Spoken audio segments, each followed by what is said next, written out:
성경에는요, 이 힘쓰라 명령하신 대목들이 몇 가지 항목에 걸쳐서 등장을 해요. 힘을 써라. 이런 일에는 힘을 쓰라는 거예요. 그 첫째가 예를 들면 좁은 문으로 들어가기를 위해 힘쓰라. 많이 들어보셨어요. 누가복음 13장, 마태복음 7장 이렇게 등장을 하는데 등등에 좁은 문은 천국문을 말하는 겁니다. 예수님은 천국문을 좁은 문이라고 딱 단언을 했어요. 그러니까 쉬워요, 어려워요? 좁은 문이라는 건 경쟁을 해야 된다는 소리예요. 좁은 문이라는 건 힘들고 어렵고 쉽게 갈 수 있는 길이 아니라는 뜻이에요. 그러나 그런 것들을 감수하면서 가야만 좁은 문에 들어가는 자만이 영생을 얻고 넓은 문은 멸망길로 가는데 문제는 누구든지 인생은 편하게 살고 싶고 쉽게 살고 싶은 거예요. 내 자신부터. 그래서 좁은 문을 안 갈 거라는 거예요. 사람들이. 다 그렇습니다. 그러니까 천국도 가고 싶지만 인생을 힘들게 살고 싶지도 않는 거예요. 그래서 예수를 편하게 믿고 싶은 거예요. 근데 예수를 편하게 믿는다는 건 말도 안 되는 모순이에요. 예수님은 편하게 믿을 수 없는 분이에요. 아멘입니까? 예수를 편하게 믿자고 말하는 건 거짓 복음이에요. 그건 변질한 거예요. 원래 주님이 전하시는 복음은 편하게 믿자고 말하신 적이 없어요. 전부 힘들게 믿고 어렵게 믿고 전부 목숨을 걸고 믿어야 된다. 사복음서를 아무리 우리가 100번, 1000번, 10,000번 읽어도 결론이 그것이지 절대로 쉽게 만만하게 믿으라고 말씀하신 뉘앙스조차도 없다 이 말이에요. 아쉽게도 오늘날 강단에서 만약에 그런 복음이 전해지고 있다면 귀에는 달콤할지 모르나 그거는 틀린 것입니다. 자, 아무튼지 간에 성경은 우리에게 이렇게 단언코 요구했어요. 좁은 문으로 들어가기를 힘쓰라. 누가복음 13장 24절이에요. 다 같이 시작. 좁은 문으로 들어가기를 힘쓰라. 내가 너희에게 이르노니 들어가기를 구하여도 못하는 자가 많으리라. 이게 무슨 말이냐? 이 말씀을 제가 많이 묵상을 해봤어요. 제가 이 말씀을 가지고 부흥회를 가면 설교를 제법 많이 해봤거든요. 좁은 문으로 들어가기를 힘쓰라. 내가 너희에게 이르노니 어떤 사람이 질문을 한 거거든요. 구원받는 자가 적습니까? 즉 구원받는 것이 어렵습니까? 그렇게 물어본 거예요. 구원받는 자가 적냐? 그 말은 구원받는 것이 어려운가요? 그 말이거든요. 이 사람이 예수님이 전하는 말씀을 듣고 의문점이 생긴 거예요. 이 사람은 평소에 그런 생각을 안 하고 산 유대인이에요. 구원받기는 쉬운 거예요. 이 사람에게는. 왜? 유대인이면 구원받는 거예요. 안식일을 지키면 구원받는 거예요. 유대인으로서 구원받지 못한다는 건 상상할 수 없는 그러한 영적 우월감, 당연히 그것이 있었어요. 우리가 지금 교회를 다니면서 신자라고 여기는 것처럼 그들도 당연히 그렇게 생각하고 살았어요. 근데 예수님의 말씀은 듣기가 힘들었지만 틀린 말은 아니었다는 걸 깨달은 거예요. 그래서 주님께 답을 알 것 같은 그분께 질문한 거예요. 구원받는 자가 적냐? 적다고 한다면 이건 보통 일이 아니라는 거예요. 구원받는 게 어렵습니까? 그랬더니 주님께서 어렵다 쉽다 그렇게 단정하시지는 않았지만 명확하게 말씀하셨어요. 좁은 문으로 들어가기를 힘써라. 즉 구원받는 건 힘써야 가능한 일이다. 그런데 그 다음에 의미 있는 말씀을 하셨는데 들어가기를 구하여도 얻지 못하는 자가 많다. 그러니까 분명히 그래요. 지금 이 시대에 82억 정도 인구가 있다고 그러는데 82억 중에 구원받지 못한 사람이 훨씬 더 많아요. 그건 당연한 일이에요. 왜냐? 교회에 다닌 사람도 절반도 안 되거든. 그러니 교회를 다닌다고 다 구원받는 건 아니잖아. 이건 너무 당연한 일이에요. 구원받지 못한 자가 인류 역사가 생긴 이후로 항상 더 많았어요. 무슨 말인지 아시죠? 훨씬 많았어.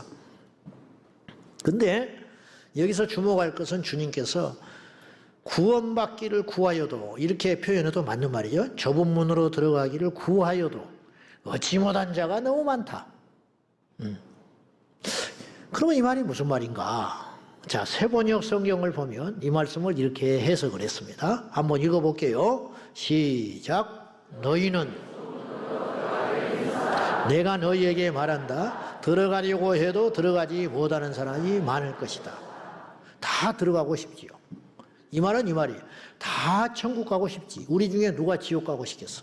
그거는 예수 안 믿는 사람도 천국 간다고 그러면 좋아할 수 있어요. 안 믿지만 너 죽은 사람한테 좋은 데 갔을 겁니다. 우리가 덕담하잖아. 안 믿는 사람 장례식 가가지고 어르신은 한평생 법 없이도 살만한 분이었어.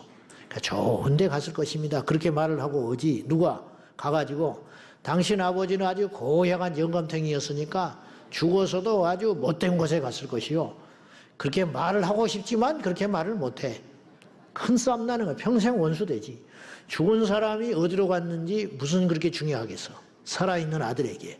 그러나 그렇게 말하는 순간 평생 원수될 거 아니요? 그러니까 안 믿어지지만 좋게 이야기하는 거야. 좋은 곳 갔다고 믿어지지도 않고 간 것 같지도 않고 자기도 좋은 곳이 있다고 믿지도 않지만 좋은 곳에 갔을 거라고 위로해 주는 거예요. 그래 안 그래요? 그렇게 말을 하는 법이다 이 말이에요. 그런 정도로 사람은 천국은 가고 싶다는 거예요. 그러나 가고 싶다고 가는 나라냐 이 말이에요.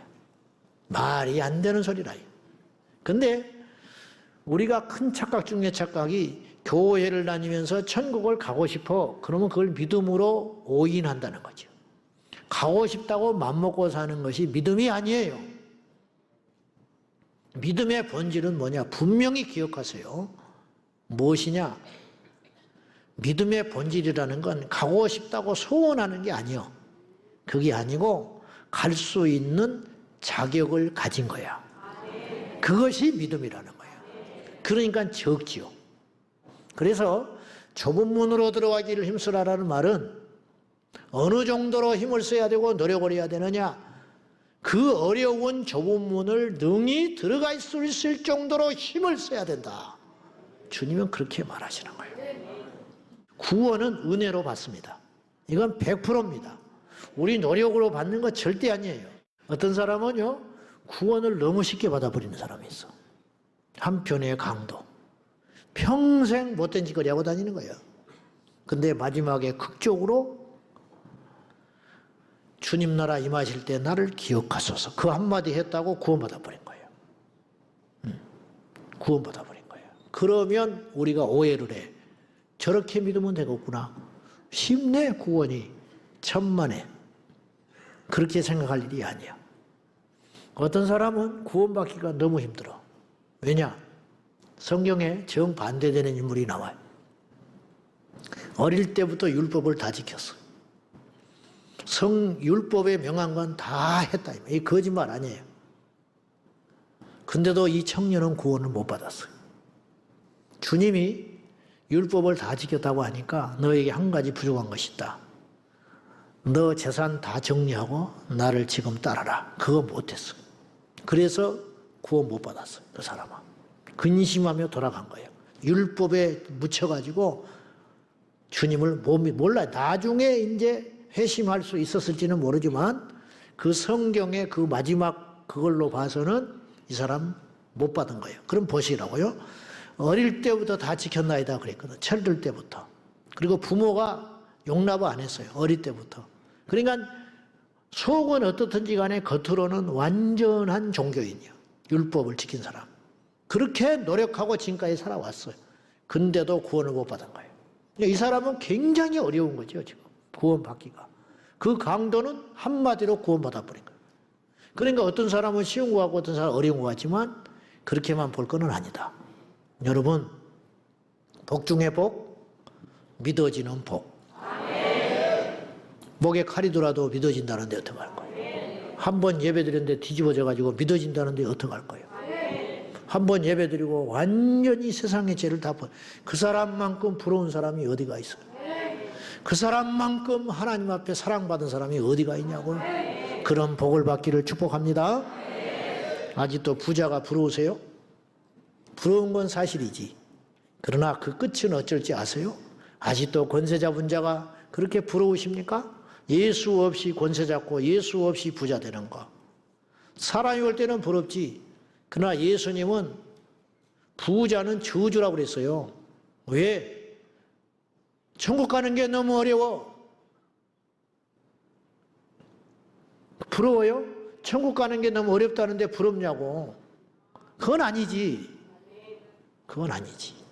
그러니까 예수님이 복이다. 최고의 복이다. 두 번째는, 첫째는 좁은 문으로 들어가기를 힘쓰라. 그렇게 명하셨고, 두 번째는 복음 전파에 힘쓰라. 성경은 그랬어요. 디모데후서 4장 2절이에요. 다 같이 시작. 너는 때를 얻든지 못 얻든지 항상 힘쓰라. 범사의 오래 참과 가르침으로 경계하며 권하라. 복음 전파에 힘쓰는데 어느 정도로 힘쓰느냐? 우리는 복음을 전하는데 힘쓴다고 하지만 사실은 힘쓰지를 않아. 왜 그러냐? 분위기를 봐요. 에이, 지금은 아니지. 지금이 때가 어느 때인데. 근데 성경적이지 않다는 거예요. 성경에는 뭐라고 그랬냐? 복음을 전파하는데 힘을 써야 되는데 어느 정도로 힘을 써야 되느냐? 때를 얻든지 못 얻든지 항상 복음 전하는데 힘써라. 아멘. 듣든지 안 듣든지 무조건 외치라. 아멘. 전철에 가서도 외치고 시장에 가서도 외치고 심지어는 사도 바울처럼 재판 받는 중에도 예수를 전파하라. 아멘. 감옥에 들어가서도 간수들에게 예수를 전하라. 아멘. 어떻게 간수가 제수한테 전하는 건 이해가 되지만 죄인된 제수가 간수한테 복음을 전하는, 판사가 죄인된 자에게 예수 믿고 너 정신 차리라고는 말할 수 있지만은 어떻게 죄인으로 명목상 죄인된 자가 판사에게 당당하게 예수 믿으라고 말할 수 있냐? 어떻게 자식이 부모에게 복음을 전하며 부하가 상사에게 복음을 전하며 종이 주인에게 복음을 전할 수 있는가? 이게 기독교의 역사예요. 왜 그러냐? 때를 얻든지 못 얻든지 복음을 전하라. 매를 맞아도 복음을 전하고 머리가 잘려도 복음을 전하고 죽게 되어도 복음을 전하라. 복음 전파하는데 힘쓰라고 성경은 우리에게 요구하고 있어요. 세 번째로 화평과 덕을 세우는데 힘쓰라고 합니다. 로마서 14장 19절 시작. 그러므로 서로 덕을 세우는 일을 힘쓰니 즉 잘 지내라 이 말이야. 잘 지내. 거침돌 내지 말고 싸우지 말고 좀 참고 견디면서 고집 부리지 말고 모든 사람과 화평하고 또한 조화롭게 산다는 건 이건 보통 일이 아니에요. 얼마나 참고 견뎌야 되겠느냐. 그래서 힘써라. 그런 말이에요. 내가 조용하면 화평이 임하고 내가 양보하면 평화가 임하고 내가 영적으로 내 자아가 죽게 되면 모든 사람이 유익해진다. 근데 이게 쉬운 일이냐 이 말이에요. 쉽지 않으니까 어떻게 해야 돼요? 힘써라. 아는데 모른 척하고 있는 거 정말 힘든 것입니다. 애매한 소리를 듣는데 견디는 거 그 보통 일 아닙니다. 내가 했는데 다른 사람들이 인정해 주지 않을 때 내가 했다고 말을 안 하는 거 굉장히 힘든 것입니다. 그래서 힘을 쓰라는 거죠. 그 외에도 성경에는 무엇에 힘쓰라 했냐면 마지막 때 모이기를 힘쓰라, 대접하기를 힘쓰라, 뭐 이런 말씀이 있어요. 그런데 오늘의 주제가 기도인데 이 모든 것과 함께 어쩌면 이 모든 것 위에 우리가 가장 기본적으로 힘써야 할 것이 뭐냐? 기도에 힘쓰라. 성경은 그렇게 이야기하고 있어요. 자, 골로새서 4장 2절 말씀 봅시다. 다 같이 시작. 기도를 계속하고 기도에 감사함으로 깨어있으라. 성경은 이야기, 기도를 계속하라. 쉬지 말고 기도하라. 쉬지 말고 기도하라 그랬잖아요. 성경. 응? 항상 기뻐하라, 쉬지 말고 기도하라, 범사에 감사하라. 데살로니가전서 5장 17절 쉬지 말고 기도해라. 기도를 계속하고 깨어서 기도하고 이런 말씀이 성경에는 너무 자주 등장하지요. 기도를 계속하라는 말은 곧 기도에 전심전력하라. 그러면 우리는 왜 기도에 힘써야 하냐 이 말이에요. 왜 힘써야 하냐? 첫째, 기도는 너무 중요하니까. 너무 중요하기 때문에 힘써야 해요. 사무엘상 12장 23절이에요. 자, 봅시다. 시작. 기도하기를 쉬는 죄를 여호와 앞에 결단코 범하지 아니하고 선하고 의로운 길을 너에게 가르칠 것인즉. 여러분, 기도를 쉬는 걸 누가 죄로 여겨?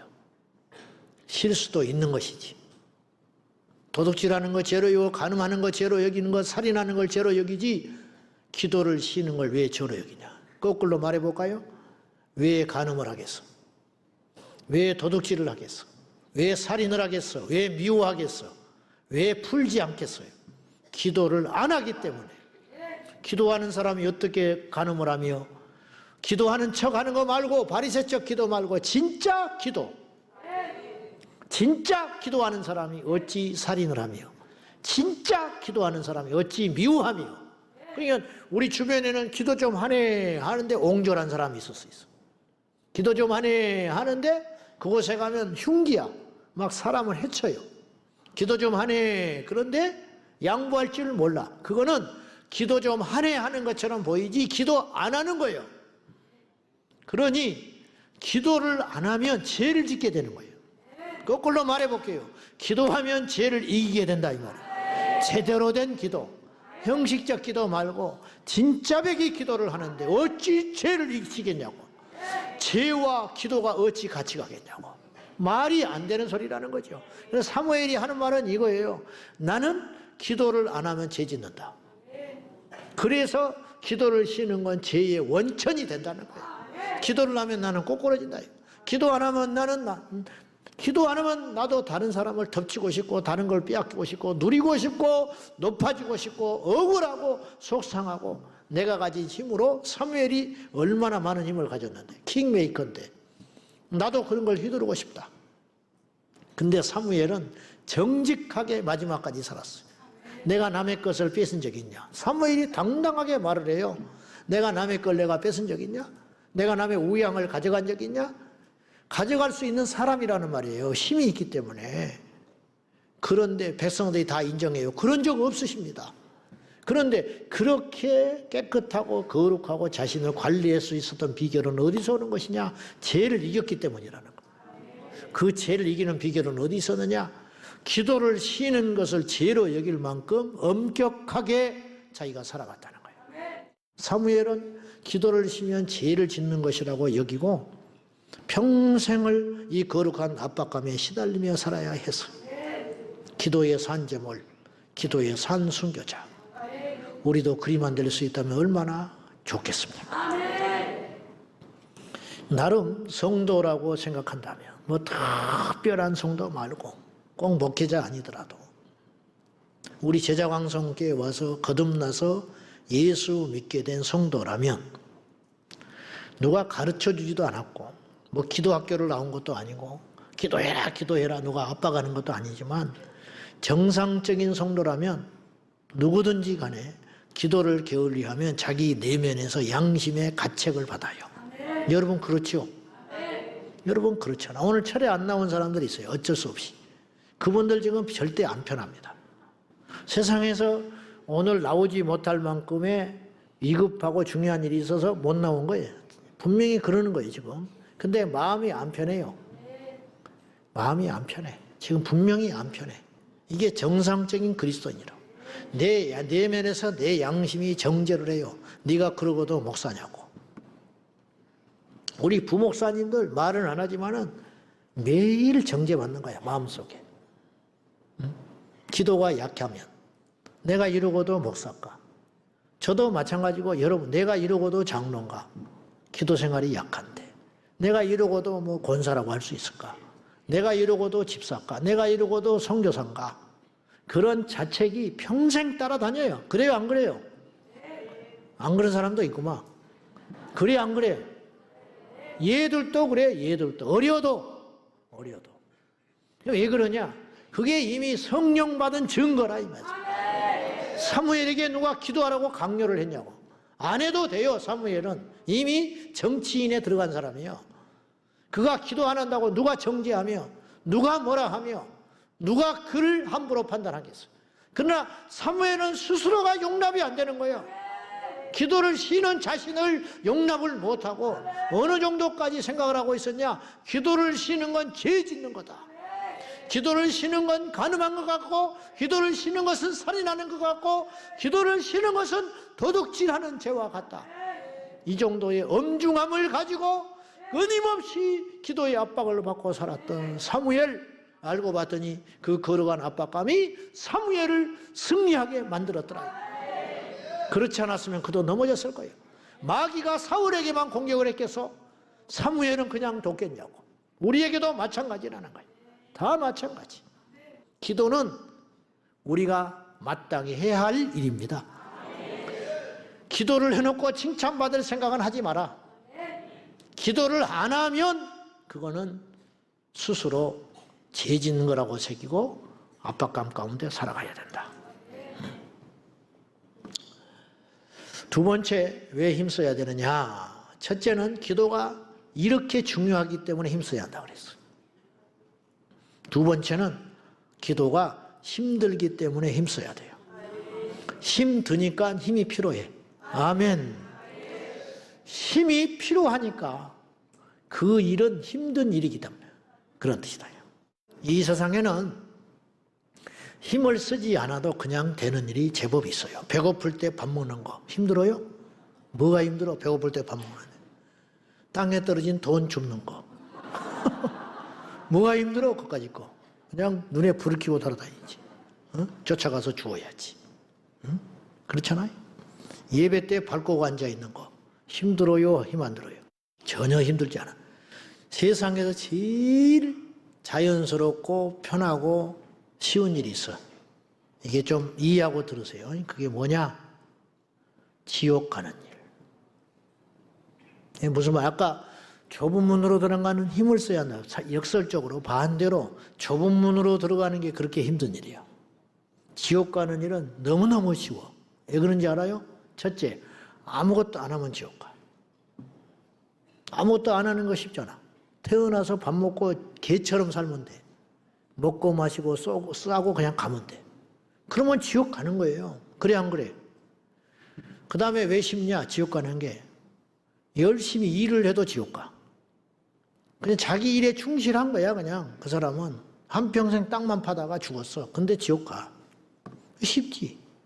응? 쉬워. 한국 사람도 지옥 갈 수 있고 미국 사람도 지옥 갈 수 있고 어린아이도 지옥 갈 수도 있고 노인도 지옥 갈 수 있어.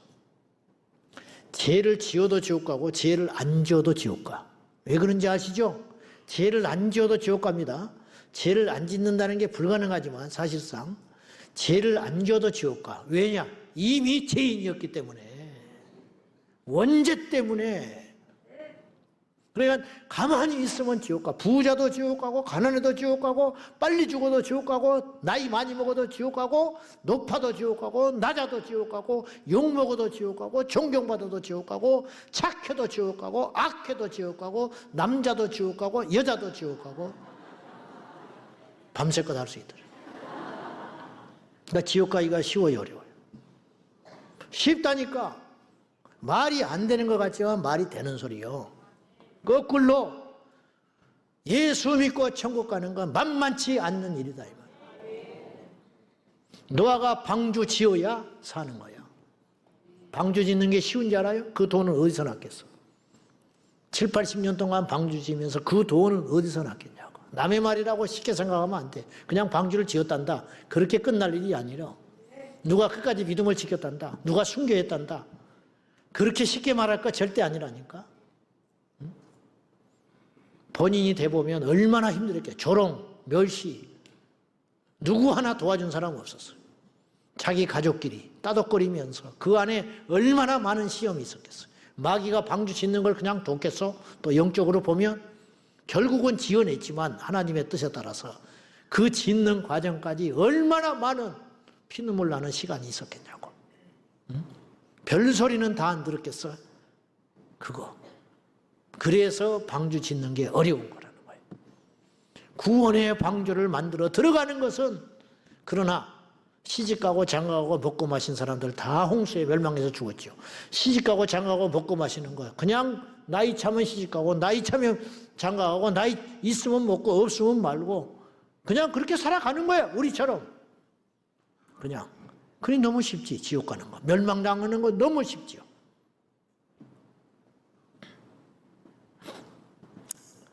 그러나 기도는 힘써야 할 만큼 힘든 일이다.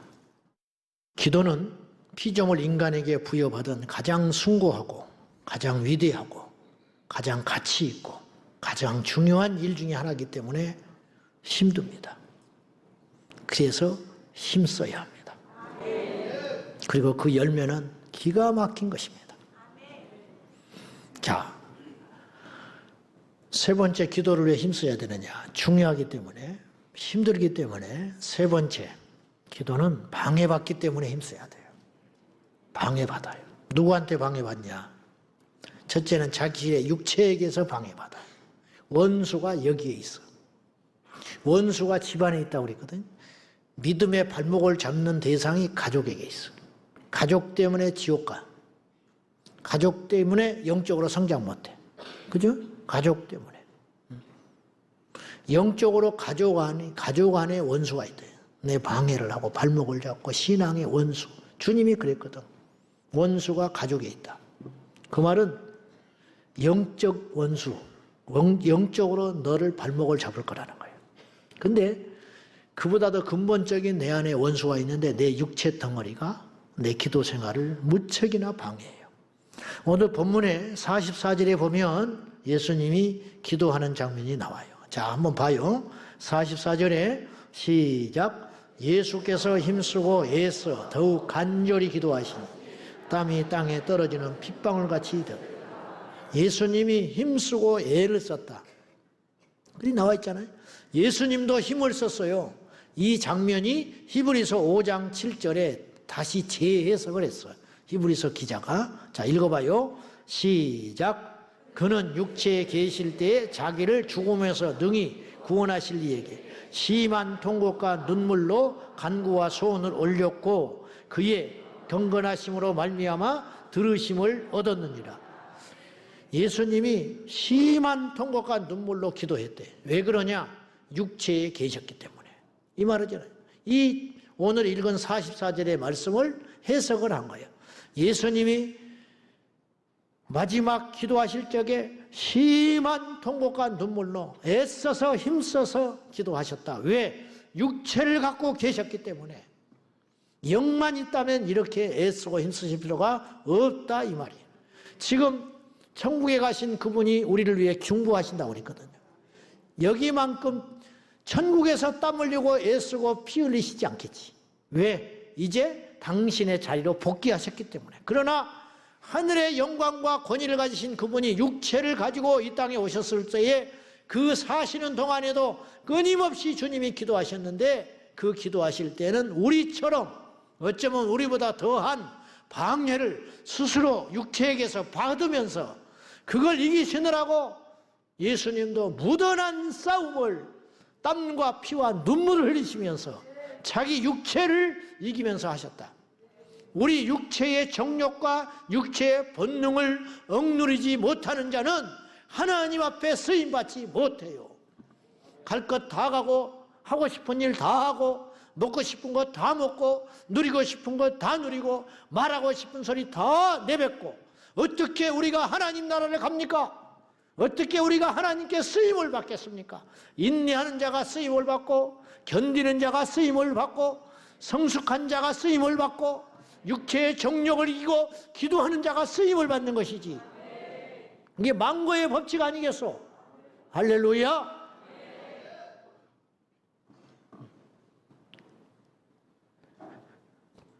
이 육체 덩어리, 죄송합니다, 이놈은 절대로 우리 편이 아니에요. 그래서 기도가 안 되고 죄가 반복이 되면 어떻게 하느냐? 육체에게 지기 때문에 그러는 거거든요. 그래서 주님이 천국 가기 위해서는 눈을 빼버려라. 이놈의 육체는 틈만 주면 영을 대적해. 그리고 조금만 힘을 가지면 쓸데없는 짓을 하고 있어요. 잠깐의 시간만 주면 죄를 짓고 있어요. 그래서 주님께서 이 육체의 힘을 빼라고 하시는. 그래서 금식해라. 금식. 그러니까 육체의 힘을 빼는 건 금식. 그래서 금식하면 정신이 돌아와. 금식을 해서 육체를 힘을 죽여버리면 영이 지배해요. 그래서 금식을 하면 혈기가 사라져요. 금식을 하면 다른 사람을 용서를 하게 돼요. 금식을 하게 되면 아는 것도 말이 안 나와. 그거 경험 엄청 했을 거예요, 여러분. 그래 안 그래요? 금식을 하면 그냥 그래 너 잘났다. 그냥 그래 해. 그냥 해. 알았어. 나는 그냥 모른 척 할게. 이게 그러고 싶어서 그런 게 아니라 그렇게 돼버려. 그냥 처져가지고 나서고 싶지도 않고 말 같지 않은 말도 하고 싶지 않고 인간이 아니요 말을 하기도 싫고 욕을 해도 그냥 욕을 하라. 이렇게 돼버린 그냥 저절로 충만한 상태가 돼버려. 영이. 육이 죽어버리니까. 그래서 이 금식을 하는 유익이 거기에 있다라는 거예요. 거기에.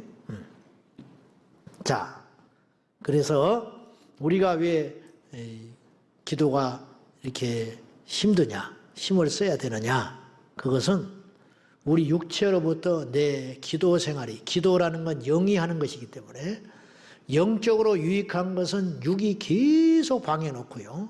그래서 영과 육이 끊임없이 싸우고 있다고 로마서 7장에서 바울이 말하잖아요. 육신의 소욕과 영의 소욕이 싸운다.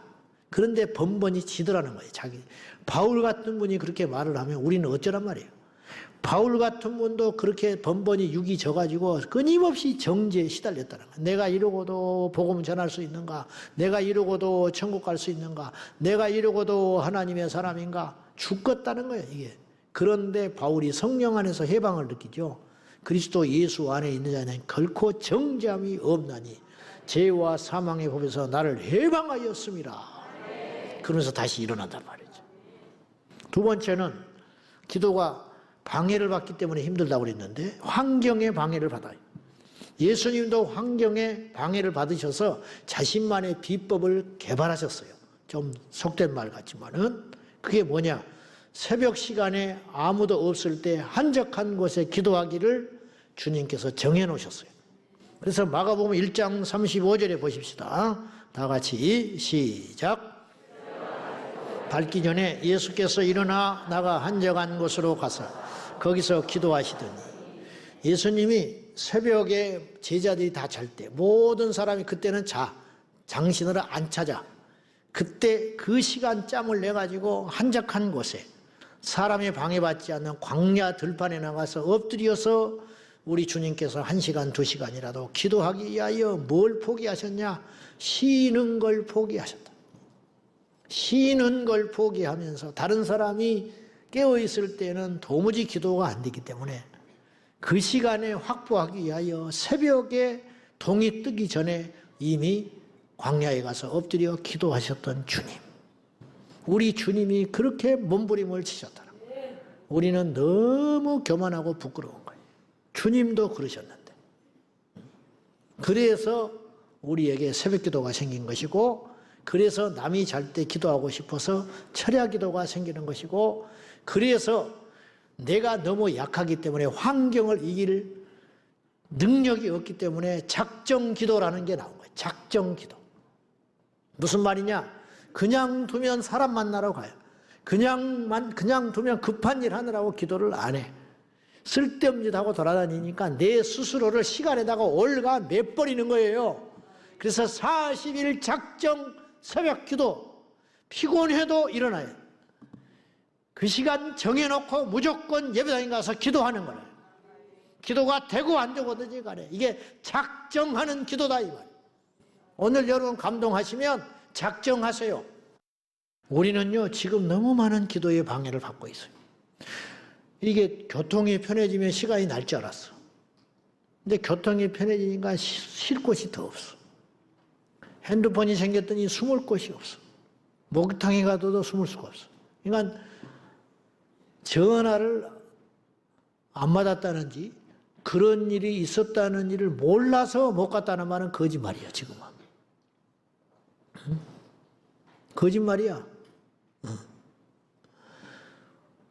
너 결혼식 나 몰라서 못 갔다 거짓말. 새빨간 거짓말. 옛날에는 그것이 그런 일이 능히 일어날 수 있어요. 우편이 안 보내고 안 열어봐 버리고 내게 도착 안 하면 모르는 거야. 어디가 있으면 죽었다 깨도 못 찾아. 그러나 지금은 다 찾아내. 숨을 데도 없고 그만큼 우리가 하나님과 교제하는 시간을 쪼개기가 어려운 환경에 공격을 받고 있는 시대다. 생각해 보면 편리한 게 아니에요. 지금 절대로 빨라지고 좋아진 게 아니에요. 하나님을 찾기에 너무 힘든 시대에 우리가 살고 있어요. 그래서 어떻게 해야 되느냐, 예전에 예수 믿었던 우리 선배들보다 더 힘써야 겨우 기도 시간이 확보가 되는 거예요. 그래서 새벽 기도가 주는 거예요. 옛날보다. 그래서 부흥회 하면 안 모이는 거예요. 믿음이 없어서도 안 모이지만 환경에 공격을 받아가지고 부흥회 하면 자기 교회에 1000명 모인다. 내가 집회를 가보면 1000명 모이는데 1000명 모이는 교회가 한 번도 없었어. 지금까지. 전부 500명 앉아있고 300명 앉아있고 외부에서 와서 채워져 있고 자기 교회 교인 식구보다 더 많이 모인 적이 한 번도 없었다는 거예요. 옛날에 시골에서 부흥회 하면 자기 교회에 50명 모이면 100명씩 와서 앉아 있었어요. 그래 안 그래요? 옛날 어르신들은 다 알아. 옆 교회에서 이불 싸들고 들어오고 장작 가지고 오고 미안하니까 밤새껏 장작 피우면서 집회하고 기도해야 되니까 도와줄 건 없고 하니까 장작 더미 갖고 들어와. 그래가지고는 장작 피우는데 나무 쌓아놓고 미안하니까 가난한 살림에 옆에 교회 한다 그러면 품앗이 가듯이 전부 가가지고 모여서 밤에 후레시키고 가가지고 밤길에 부흥에 눈보라 맞아가면서 은혜 받는다고 하고 그러면 막 서로 잔치하고 50명 모이는 교회가 100명이 차니까 얼마나 힘이 있고 좋잖아. 그 다음에 그 옆 교회에서 또 부흥회 하면 전부 몰려가서 하고. 지금은 그런 시대가 아니라 지금은 자기 교회 교인도 집회하는데 오지 않는다. 믿음이 없어서도 그렇지만 시간이 없어요. 시간이 어떻게 24시간 똑같은데 없어질 수가 있는가? 시간이 없어진 게 아니라 시간의 공격을 내가 받고 있다는 거예요. 내 시간을 다 뺏어가 버리고 있다. 이런 환경의 공격을 막아내고 기도하기 위해서는 얼마나 강력한 의지와 힘이 필요한 시대에 살고 있냐 이 말이에요. 그러기 위해서 영상도 안 봐야 되고 그러기 위해서 사람도 덜 만나야 하고 그러기 위해서 핸드폰도 꺼버리는 의지와 힘이 있어야 돼. 어지간해서는 이게 어렵다는 거예요. 기도하러 와가지고도 핸드폰 10분마다 한 번씩 듣다 봐야 돼. 카톡 하면 또 봐야지. 주여 보고 있다가 아버지 찾다가 카톡 찾다가 아버지 찾다가 카톡 찾다가. 옛날에 핸드폰이 없으면 예배당 가서 엎드려버리면 1시간이고 2시간이고 하나님께 집중해서 구하고 응답받고 갈 수 있는데 지금은 마귀가 카톡 해 대니까 또 삐리리 울려대니까 대단한 일도 아니에요. 그거 나하고 상관도 없어. 근데 보는 순간 기도줄기 놓쳐버리고 보는 순간 가야 하고 연락받는 순간 쫓아가야 하니 이 노릇을 어떻게 하냐. 이런 환경을 우리가 이해하고 우리 과감하게 환경에 지배를 받지 말고 작정하고 결단하고 환경과 싸워 이겨 힘써서 기도의 시간을 확보하는 죽기 살기 결단하는 저와 여러분 되기를 축복합니다. 마지막으로 영적인 방해를 받아요. 영적 방해. 사탄의 방해를 받는다 이 말이에요. 이 세상의 모든 일이 마귀의 탓은 아니에요. 그러나 어떤 일이 생겼을 때 마귀를 떼어놓고 생각하는 것은 대단히 위험하고 어리석은 일이에요. 성경에서 기도가 마귀에게 실질적으로 방해받은 이야기가 있어요. 오늘 본문도 마찬가지인데 43절에 보면 천사가 하늘로부터 나타나 예수님께 기도할 힘을 더해 주셨다고 그랬어요. 자, 영은 영으로 통하고 육은 육으로 통하는 거예요. 예수님이 음식을 먹는 행위는 영적 행위가 아니에요. 이해돼요? 음식을 먹는 게 무슨 영적 행위야? 예수님이 피곤해서 잠을 주무시는 거 이게 무슨 영적 행위야? 배 밑바닥 고물에서 피곤해서 주무시고 계셨잖아요. 와, 주님이 영적이시다. 말이 안 맞지. 그건 본능이라 본능. 아파서 십자가에서 못 박혀 죽으실 때 아프신 것이 무슨 영적인 아픔이겠어요? 육체적 아픔이에요, 그거는. 그러니까 영은 영으로 육은 육으로 이렇게 통하는 것이라고. 근데 오늘 천사가 나타나서 예수님의 기도를 도왔잖아요. 사람이 도와줬다면 그건 육의 일이야. 근데 천사는 영적 존재인데 천사가 나타나서 예수님께 기도를 도왔다는 것은 영적인 공격을 받으셨다는 뜻이에요. 성경에 나와 있지 않지만. 그러니 우리도 마찬가지로 우리는 두 가지 요소에서 공격을 받는다. 기도 시간에. 육체로부터 공격을 받아. 그것이 내게 있는 육체요, 환경의 공격. 그 다음에 또 하나가 영적인 어떤 존재로부터 우리의 기도 생활이 공격받는다는 걸 전제하고 기도해야 지혜로운 거라는 거예요. 아무 생각이 없어. 이게 마귀가 공격을 하는 거지, 귀신이 공격을 하는 거지, 어둠의 역사가 내 기도 생활을 방해하는지 깨닫지도 못한 채 인간적으로만 계산하고 생각하니까 번번이 넘어지는 거예요. 적을 알아야 이길 거 아니에요. 지피지기 백전불태라. 적을 모르니 무슨 수로 이기냐고요. 다니엘서 10장에 보면 다니엘이 기도를 해요. 근데 놀랍게도 기도하는 순간 번개같이 그 기도가 하나님께 상달돼가지고 바로 응답을 줘버렸어. 근데 응답이 안 와. 보낸 분은 있는데 받지를 못해. 그 기간이 얼마였냐? 21일 걸렸어요. 이게 어떻게 된 일이냐? 페르시아 제국 군주가, 근데 어떤 사람이, 이거 하나님의 아들을 상징하는 거예요. 흰 세마포 입은 이가 하나님의 응답을 손에 쥐고 다니엘에게 응답을 가지러 오는데 중간에서 공중 권세 잡은 자에게 방해를 받아요. 그래가지고 붙들려가지고 방해를 하고 싸우느라고 그 기간이 21일 걸려. 근데 그때 미가엘 천사장이 나타나가지고 도와줘서 해치고, 방해하는 세력을 해치고 다니엘에게 응답을 준 사건이 나와요. 이게 다니엘서 10장에 나와. 근데 페르시아 제국이라고 했거든요. 그러면 미가엘은 안 맞는 거예요. 왜? 미가엘은 보이지 않는 영적 천사장이고 페르시아 군주는 육체의 왕이잖아요. 그러니까 이건 어떻게 해석해야 되냐? 영적으로 해석해야 돼. 하늘에서 응답을 진 하나님의 아들이 다니엘에게 그 응답을 가지고 왔는데 페르시아 제국의 군주가 무슨 수로 막아요? 육체의 군주가. 이건 사탄을 상징하는 거예요. 원수 마귀가 공중 권세를 잡고 진치고 있다가 그 응답을 막고 있으니까 미가엘 하나님의 수호 천사장이 나타나가지고 그걸 뚫어가지고 응답이 오도록 하는데 얼마 걸렸다고요? 21일 걸렸다는 거예요. 그래서 다니엘 기도에 21일이 나온 거예요. 자, 그럼 왜 그런 시간이, 하나님과 우리 사이가 거리가 멀어서, 이 땅과 천국이 멀어서 21일이 걸린 게 아니고 방해를 받았기 때문에 21일 걸렸다는 거예요. 이건 우리에게 중요한 의미를 줘요. 그건 뭐냐? 오늘 우리의 기도가 중간에 가로막힌다는 거예요. 원수 마귀가 방해한다는 거예요. 응답도 방해받을 수 있다는 거예요. 그럼 우리는 어떻게 해야 되느냐? 그 방해하는 세력과 싸우면서 기도해야 된다는 거예요. 그런 원리와 지혜가 저와 여러분에게 있기를 예수님의 이름으로 축원합니다. 결론, 기도에 힘써야 하는 이유는 셀 수도 없이 많지만 오늘 세 가지를 살펴봤어요. 기도에 힘써야 하는 이유는 왜 그러느냐? 왜 우리는 그토록 기도에 힘써야 되느냐? 기도는 중요하기 때문에, 기도는 힘들기 때문에, 기도는 방해를 받기 때문에 우리가 힘써서 기도할 때 이 위대한 응답이 저와 여러분에게 임하게 될 줄로 믿습니다. 그러므로 오늘 이 시간에 우리가 기도를 결단해야 할 줄로 믿습니다. 무엇보다 기도하는 일에 힘을 써야 할 줄로 믿습니다. 기도하면 승리합니다. 기도하면 형통합니다. 기도하면 이길 수 있습니다. 기도하면 놀라운 일이 벌어집니다. 기도하면 하늘의 문이 열리게 될 줄로 믿습니다. 이것을 누구보다도 악한 원수가 알고 환경이 알기 때문에 온갖 것을 동원하여 우리의 기도 생활을 방해한다는 것을 믿고 방해받을수록 더 기도합시다. 할렐루야. 방해받을수록 더 기도하고 힘들수록 더 기도하고 고난이 닥칠수록 더 기도하면 반드시 승리하게 될 줄로 믿습니다.